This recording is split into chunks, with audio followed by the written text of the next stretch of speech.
تاني حاجة خطة ربنا. شوفوا ربنا لما بعت ملاكه لبولس مش قال له بس ربنا معاك، قال له ربنا له غرض. ولأن ربنا له غرض الحكاية مش ماشية عشوائي.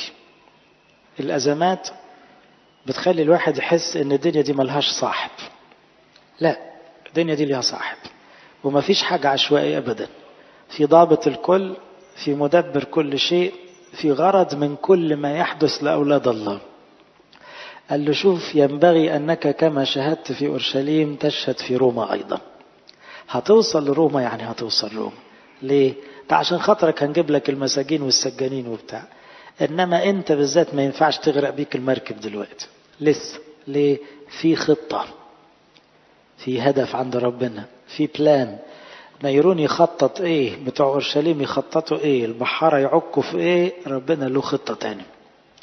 فطول ما عندك ثقة ان ربنا له ترتيباته، له خطته، خلاص هتقلق ليه؟ ربنا عارف بيعمل ايه. ما يهمكش الناس بتعمل ايه، ما يهمكش الظروف بتعمل ايه. حتى لو كنت انت مخطئ ومتسبب في امور، برضو ربنا له خطة. استغل خطأ موسى النبي وهروبه للبرية عشان يعده كنبي. استغل جريمة داود النبي عشان يقدم لنا مثل للتوبة لكل الأجيال ويتنقى قلبه تماما بالتوبة.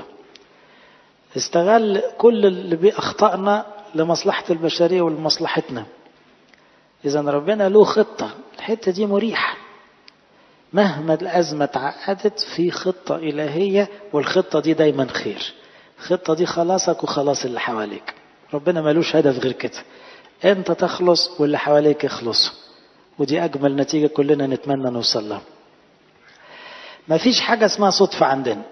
انت هنا على الارض مش صدفة، واللي بيحصل حواليك مش صدفة، والمشاكل اللي بتجيلك من بره مش صدفة، وحتى الاخطاء اللي انت عملتها والمشاكل اللي سببتها لروحك ولبيتك ربنا هيظبطها ويدخلها جوه الخطة برضه.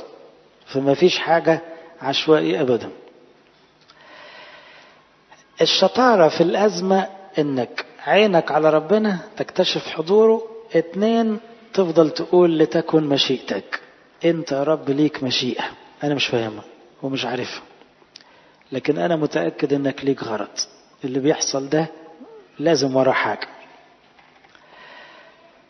اوعى تركز على مشاكلك وتنسى إن ربنا له خطة.